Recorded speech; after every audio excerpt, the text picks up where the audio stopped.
So hello friends, this is Gaurav और आप देख रहे हैं आपका अपना YouTube channel GK classes for preparation. दोस्तों, जैसा कि आपको पता है कि हम लोग हिस्ट्री की जो है क्लास चला रहे हैं। अभी हिस्ट्री की 7th क्लास अभी कवर करा रहे हैं और जो आज का चैप्टर है वो 5th चैप्टर होने वाला है। आज इसमें हम जनजातियों के बारे में बात करने वाले हैं। जनजातियां और वो जनजातियां जो खाना बदोश टाइप की हैं और एक जगह से दूसरी जगह जो है ये स्थानांतरित होती रहती हैं और आप देख सकते हैं कि एक जगह जो बसे हुए जो समुदाय हैं इनके बारे में भी हम लोग चर्चा करेंगे कि किस तरीके से इन्होंने अपनी जगह बनाई है। ठीक है, तो चलिए शुरुआत करते हैं और आप चैनल को लाइक सब्सक्राइब और शेयर जरूर कर दीजिए। ठीक है, क्योंकि आपके लाइक सब्सक्राइब्स और से ही हमें मोटिवेशन मिलता है और काम करने में और ज़्यादा मज़ा आता है। ठीक है, तो उम्मीद करता हूँ कि आपको चैनल जो है जो क्लासेस जो हो रही हैं वो पसंद आ रही होंगी। ठीक है, तो अभी फिर से जो है एक नए चैप्टर के साथ हम लोग हाजिर हैं। फिर शुरुआत करते हैं अभी जो है जनजातियों के बारे में। ठीक है, तो हमने जो पिछले जो 2nd, 3rd और 4th चैप्टर में हमने पढ़ा कि किस तरीके से राज्यों का जो हम देख रहे हैं कि जो उत्थान और पतन हुआ है ना, किस तरीके से जो राज्य थे वो बढ़े और एकदम से जो है उनका जो पतन भी हो गया। इस बीच जो है कलाओं का दस्तकारियों और उत्पादक गतिविधियों को नई किस्म और जो शहरों और गांवों में जो फलती फूलती रही जो गतिविधियां, ठीक है, उसके बारे में हम लोग आज चर्चा करेंगे। ठीक है, और एक लंबे अंतराल में कई महत्वपूर्ण राजनीतिक, सामाजिक और आर्थिक जो है परिवर्तन इसमें हुए हैं। ठीक है, तो सामाजिक परिवर्तन हर जगह एक जैसा नहीं थे। ठीक है, कई जगह के हिसाब से, क्योंकि अलग अलग समाज अलग अलग तरीके से विकसित हुआ है, इसीलिए हम देखते हैं कि जो ये गतिविधियां थी वो अलग अलग तरीके की गतिविधियां थी और जो विकास हुआ अलग अलग तरीके से विकास हुआ है और जो परिवर्तन हुए वो भी कई तरीके से परिवर्तन हुए हैं। ठीक है, तो इस उपमहाद्वीप में इस जो हम देखते हैं कि इस उपमहाद्वीप के बड़े हिस्से में समाज पहले से ही विभाजित था, जैसा आप लोग जानते हैं। ठीक है, ब्राह्मणों ने नियमानुसार जो ब्राह्मण थे, ब्राह्मणों के जो नियमानुसार सुझाए जो सुझाए गए जो तरीके थे और वो राजाओं ने उनको स्वीकार किए। ठीक है, इससे जो है अमीरी गरीबी व ऊंच नीच का जो फासला था वो काफी बढ़ता रहा। ठीक है, और हम देखते हैं कि दिल्ली के जो सुल्तान थे और मुगलों के समय श्रेणीबद्ध समाज ज्यादा जटिल हो गया। ठीक है, तो इसी के बारे में हम लोग चर्चा करेंगे। ठीक है, तो हम देखते हैं कि बड़े शहरों से परे जनजातीय समाज, यानी जो बड़े शहर थे,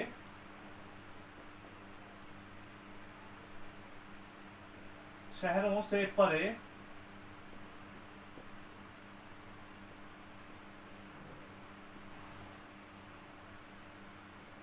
जनजातीय समाज, जैसा कि हम लोगों ने देखा है जो जनजातियां हैं वो ज्यादातर जंगलों में ही रही हैं।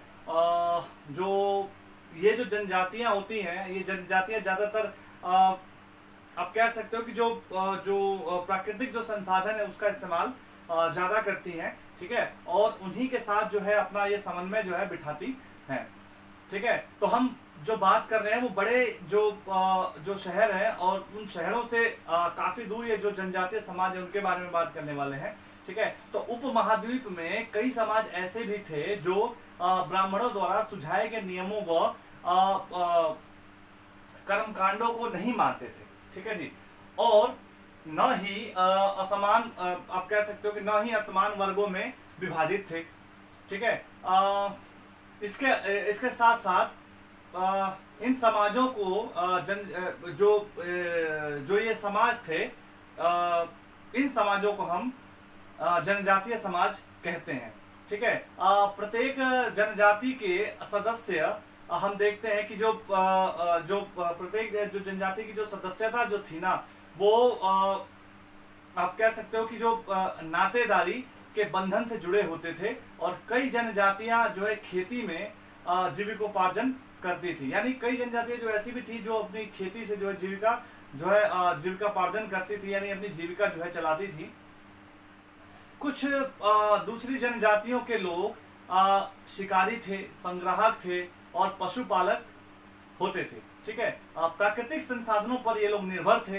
ठीक है, प्राकृतिक संसाधनों के साथ ये लोग जो है कुछ जो है खाना बदोश जो जनजातियां थी वो थी, यानी एक जगह से दूसरी जगह ये लोग घूमना पसंद करते थे, एक जगह टिककर नहीं रहते थे, एक जगह से दूसरी जगह ये लोग जाते रहते थे। ठीक है, तो जनजातीय समूह संयुक्त रूप से भूमि और चारागाहों पर नियंत्रण रखते थे। ठीक है, हम देखते हैं कि जो नियंत्रण इनका सामाजिक नियंत्रण होता था भूमि और चारागाहों पर। ठीक है, लेकिन उसके साथ साथ ये जो हम देखते हैं ना कि जो नियम के अनुसार जो है परिवारों में इनका बंटवारा भी बराबर का होता था। ठीक है, अच्छा, ये जनजातियां जंगलों में, पहाड़ों में, रेगिस्तानों में, दूसरी दुर्गम जगहों पर भी निवास करती थी। कई मायनों में इन जनजातियों ने अपनी अब हम कह सकते हैं कि जो आज़ादी जो थी ना, आज़ादी को बरकरार रखा और अपनी संस्कृति को बचाए रखा। ठीक है, अब हम बात करते हैं कि जनजातीय लोग कैसे थे। ठीक है,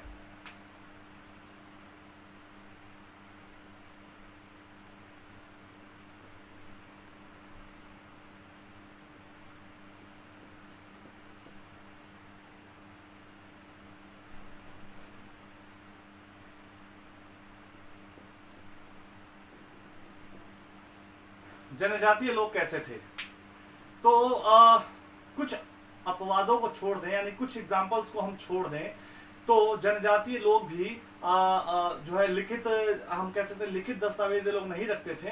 ठीक है, परंतु समृद्ध रीति रिवाजों और हम कह सकते हैं कि वाचिक या मौखिक, यानी जो मौखिक यानी जो मुख से जो बोली गई चीजें होती हैं, परंपराओं के द्वारा ही संरक्षण करते थे।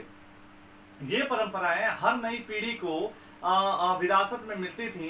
भारत के हर क्षेत्र में जो है ये जनजातियां जो है हम कह सकते हो कि अपनी जो परंपराएं है ना, ये परंपराओं का अपने संरक्षण करते। ये परंपराएं हर जो है पीढ़ी को विरासत में मिलती थी और भारत के हर क्षेत्र में ये जो जनजातियां हैं ये पाई जाती थी। किसी भी जो है जनजाति का इलाका और प्रभाव समय के साथ जो है बदलता रहता था। ठीक है, तो इसी के बारे में हम लोग चर्चा कर रहे हैं आज कि किस तरीके से जो जनजातियां थी, किस तरीके से इनका जो है अस्तित्व जो है इन्होंने अपना बचाए रखा। ठीक है, तो कुछ शक्तिशाली जनजातियां भी थी। ठीक है, कुछ शक्तिशाली जनजातियां भी हुआ करती थी, जैसे खोखर जनजाति थी जो 13वीं सदी और 14वीं सदी, ये जो खोखर जनजाति है पंजाब की है। ठीक है, तो 13वीं और 14वीं सदी में जो है कह सकते हो कि इसने जो है गक्खर एक जनजाति थी, गक्खर जनजाति ने इसकी जो है जगह ले ली थी खोखर जनजाति की। वो इसलिए क्योंकि इनको हराया और इनको जो है युद्ध में पराजित किया और इनकी जो जगह गक्खर जनजाति ने ले ली। इसके साथ साथ जो मुखिया थे इसके जो है वो कमाल खान जो थे, कमाल खान गक्खर जो थे इसके मुखिया थे, उनको जो है अकबर ने मनसब बनाया। मनसबदार जो है, मनसबदार थे ना, मनसबदार ने पिछले क्लास में बात की थी, मनसबदार इनको बनाया। और हम देखते हैं कि जो अगर मुल्तान और जो है सिंध में मुगलों से जो पहले की जो बात करें तो ये जो है पहले से ही जो है मुल्तान और सिंध में पाई जाती थी। ठीक है, अच्छा, उसके साथ साथ अरघुन जो लोग थे वो भी एक तरीके की जनजाति है और ये जनजाति भी काफी पुरानी जनजाति रही है। ठीक है, अब उत्तर पश्चिम में एक और जो है विशाल जनजाति थी जो एक बलोच जनजाति थी, बलोच के नाम से जानी जाती है, बलोच। ठीक है, बलोच के नाम से जानी जाती है और ये कहाँ पाई जाती थी, तो ये उत्तर पश्चिम की एक जनजाति है, उत्तर पश्चिम की ये जनजाति है बलोच। ठीक है, कई छोटे छोटे कुलों में ये लोग बटे हुए थे। अच्छा, पश्चिमी हिमालय में हम देखते हैं कि गड्डी गडरिये, हमने इसके बारे में जो ज्योग्राफी में भी इसके बारे में हमने बात की थी। ठीक है, तो गड्डी गडरिये की जो जनजाति जो है रहती थी कहाँ पे, तो ये लोग जो है पश्चिमी हिमालय में जो है रहते थे। ठीक है, तो उपमहाद्वीप के सुदूर उत्तर पूर्व भाग पर भी हम देखते हैं कि नागा, अहोम, इस तरीके की जो है कई जनजातियां जो है पाई जाती थी। ठीक है, अब हम बात करते हैं कि बिहार और झारखंड में 12वीं सदी तक चेर सरदार, कह सकते हैं चेर सरदार शाहियों का जो उदय हो चुका था। ठीक है, चेर सरदार शाहियों का उदय हो चुका था। बादशाह अकबर के सेनापति राजा मान सिंह ने 1591 में चेर लोगों पर हमला किया। ठीक है, और उन्हें हराया। अच्छा, हराने के बाद वहां से उन्होंने काफी अच्छा खासा जो है धन इकट्ठा किया था, लेकिन वे पूरी तरह से उनको अधीन नहीं बना पाए। ठीक है, इसके साथ साथ इस इलाके में मुंडा और संथाल जनजातियां भी थी। अभी हम जो है इन जनजातियों के बारे में आगे बात करेंगे। अच्छा, ये मुंडा और जो संथाल जो जातियां है ना, ये बंगाल और उड़ीसा में भी पाई जाती थी। ठीक है, कर्नाटक और महाराष्ट्र की बात करें तो कर्नाटक और महाराष्ट्र की पहाड़ियां, इसके बारे में बात करते हैं।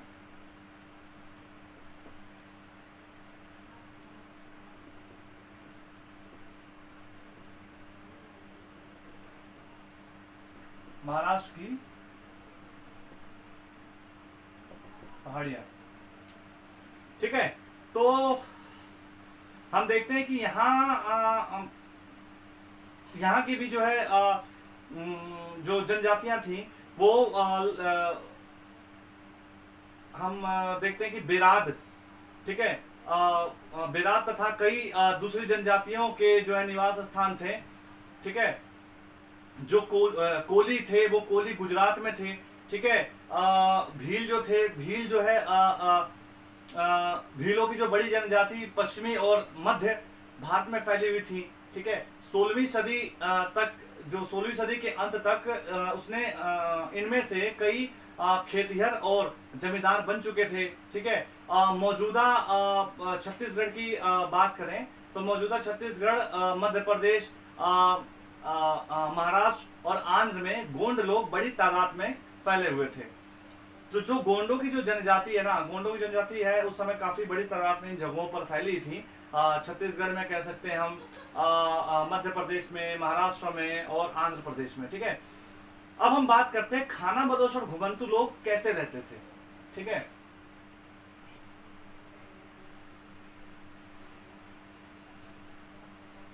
खाना बदोश व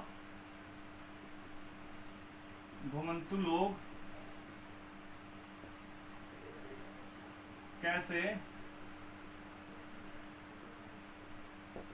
रहते थे।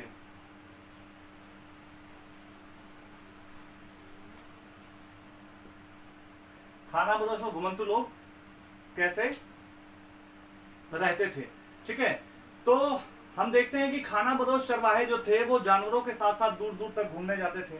खाना बदोश लोग भाई ऐसे ही होते हैं ना, एक जगह से दूसरी जगह तीसरी जगह ऐसे दिन भर ये लोग यहाँ से वहाँ अपने जो पशुओं के चरागाह में पशुओं को चराने के लिए और एक जगह से दूसरी जगह जो ये लोग पलायन करते हैं। इनका जीवन जो है दूध और अन्य पशु जो चारी उत्पादक थे उस पर निर्भर था। ये खेतिहर गृहस्थों से अनाज वगैरह भी लेते थे, कपड़े लेते थे, बर्तन लेते थे और ऐसी ही चीजों के लिए ऊन, घी आदि से जो है इनका विनिमय करते थे। यानी ये लोग जो है उनसे जरूरत के अपने सामान लेते थे, जैसे कपड़े, बर्तन और इस तरीके की अनाज वगैरह की चीजें, और उनको घी और ऊन और इस तरीके की चीजें उनको दिया करते थे।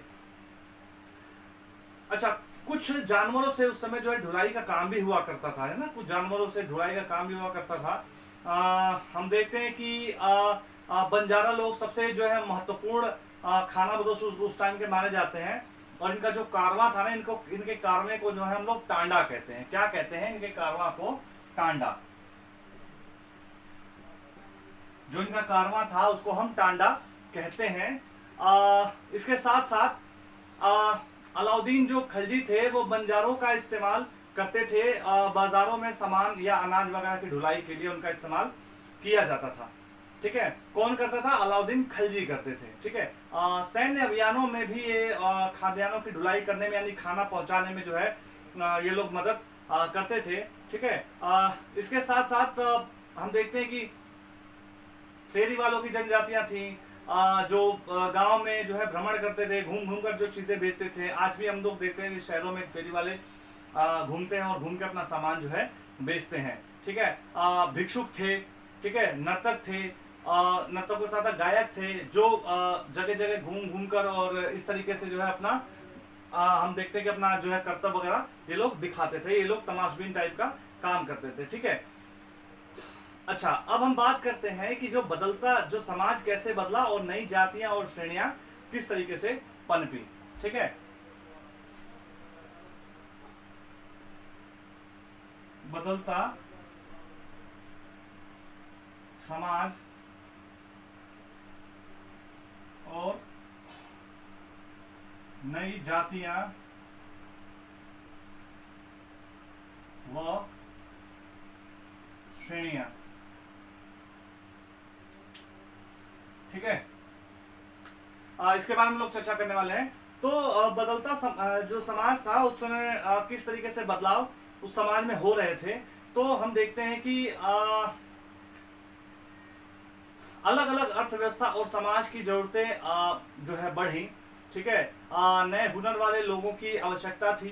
ठीक है, वर्षों से भीतर वर्षों के भीतर जो है धीरे धीरे हम देखते हैं कि जो जातियां उभरने लगी। कईयों को कईयों को जो है जातियों का जो है दर्जा मिला। ठीक है, ठीक है, तो विशेषज्ञता प्राप्त शिल्पियों, सुनार, लुहार बढ़ई, और हम देखते हैं कि जो राजमिस्त्री थे उनकी भी जरूरतें थी, और इनको जो है ब्राह्मणों के द्वारा जातियों के रूप में मान्यता दी गई। अब वर्ण की बजाय जो है ना, पहले वर्ण हुआ करते थे, अब वर्ण की बजाय जो है जाति व्यवस्था जो है समाज में व्याप्त हो गई और समाज के संगठन का जो है आधार बनी। अच्छा, एक चीज आपको ध्यान रखनी चाहिए यहाँ पे कि जो समाज था उस समाज में जो वर्ण व्यवस्था थी। ठीक है, तो वर्ण व्यवस्था को हम देखते हैं कि जो वर्ण व्यवस्था से जाति व्यवस्था में कन्वर्ट हुई, और जातियां किस तरीके से होती थी? तो कार्य के आधार पर जातियों का विभाजन होता था। ठीक है, जाति के आधार पर कार्य जो कार्य थे, कार्यों का जो कार्यों के विभाजन के आधार पर जो जाति का विभाजन हुआ करता था। यानी जो काम, जैसे सुनार है, जो सोने का काम करता है उसको सुनार कहा गया, जो लोहे का काम करता है उसको लोहार कहा गया। इस तरीके से जो है काम के आधार पर जो है जातियां बनाई गई, जातियां बटी। ठीक है, अब हम बात करते हैं गोंड के बारे में। ठीक है, गोंड एक जो जनजाति है, गोंड के बारे में बात करते हैं। ठीक है, कि गोंड लोग कौन थे और इनका रहन सहन, खान पान कैसा था, ये लोग कहाँ पाए जाते थे उस समय। ठीक है, तो गोंड लोग गोंडवाना नामक विशाल वन प्रदेश में रहते थे। वे स्थानांतरीय कृषि करते थे। स्थानांतरीय कृषि का मतलब होता है कि जो जगह बदल बदल के कृषि करते थे। ठीक है, और विशाल गोंड जनजाति कई कुलों में बटी हुई थी।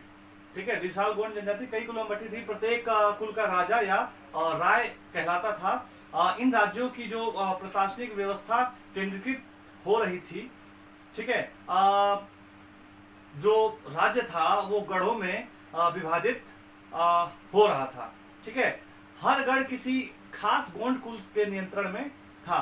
ठीक है, तो ये जैसे जैसे ना ये की जनजातियां बढ़ रही थी, इन्होंने बड़े बड़े क्षेत्रों पर जो है कब्जा करना शुरू कर दिया। बड़े बड़े क्षेत्रों के सरदार, जो उनके मुखिया थे, वो सरदार बनने लगे। ठीक है, इसका अगर ये लोग ज्यादा बढ़ने लगते थे तो जो मुगल साम्राज्य था, मुगल साम्राज्य के द्वारा इन पर आक्रमण कर दिया जाता था। ठीक है, आक्रमण किया जाता था तो ये क्या करते थे लोग कि अपनी जान बचाने के लिए जंगलों की तरफ चले जाते थे, जंगलों में छुप जाते थे। और जो मुगल सेनाएं थी वो भाई जंगल की उनकी नॉलेज नहीं होती थी। ठीक है, तो ये फिर से जो है जैसे इनका मतलब पूरी तरीके से इनके ऊपर नियंत्रण नहीं पाया जा सकता था, क्योंकि जो इनका जो एक खास चीज ये थी कि जंगलों से चिर परिचित है, अच्छी तरीके से जानकारी इन लोगों को हासिल थी जंगलों की। ठीक है, तो इस वजह से इनके ऊपर पूरा नियंत्रण नहीं पाया जा सकता था। तो जैसे ही सैनिक वापस उनके जाते थे, वैसे ये लोग फिर से अपनी जगहों पे आ जाता है, लेकिन इनका काफी नुकसान होता था कह सकते हैं, क्योंकि नुकसान इसलिए होता है क्योंकि इनकी सारी चीजें जैसे लूट ली जाती थी। जंगलों से लोग जैसे हाथी घोड़े इस तरीके से जो जानवर वगैरह पकड़ते थे, तो इनके जानवर जो है वो लोग लूट के ले जाते थे अपने साथ। ठीक है, अब हम बात करते हैं अहोम के बारे में। अहोम भी एक जनजाति है।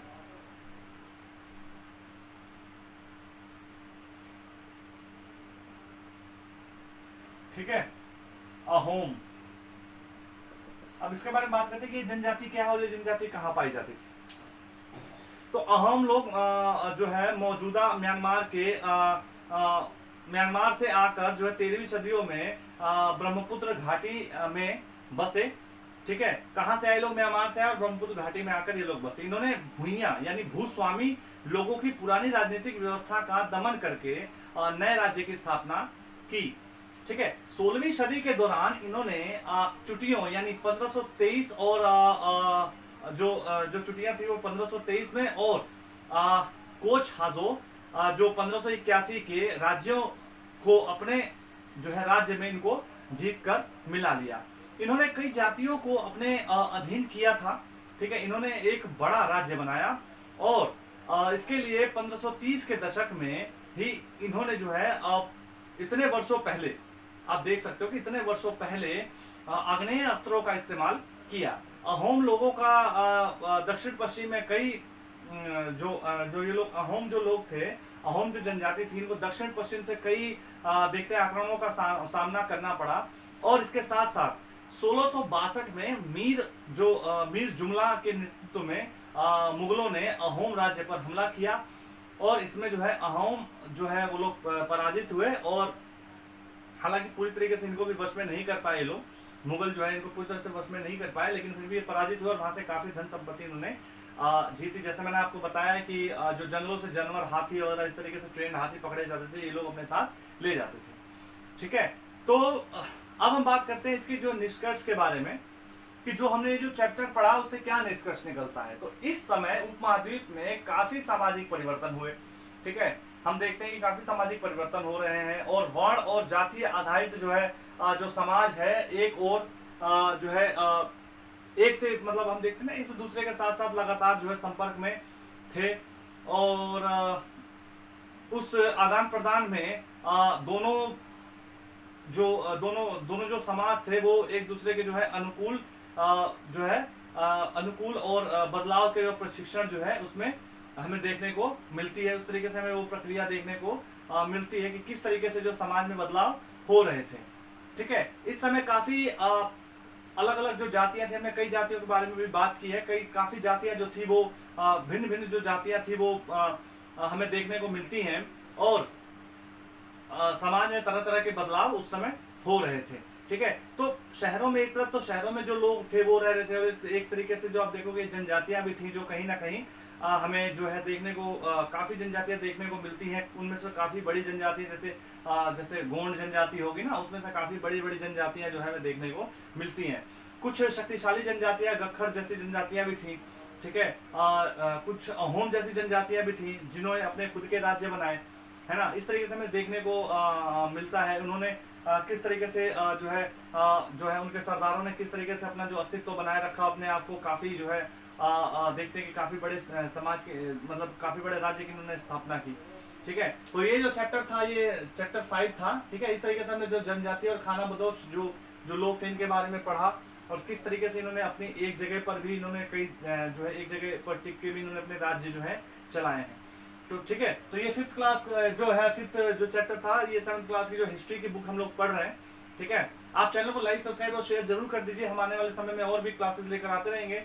ठीक है, उम्मीद करता हूँ आप सभी लोग स्वस्थ होंगे, मस्त होंगे, अपनी सेहत का ख्याल रख रहे होंगे और पढ़ाई में लगे हुए होंगे। तो इसी के साथ फिर से मिलते हैं एक नई क्लास के साथ। तब तक के लिए नमस्कार, धन्यवाद।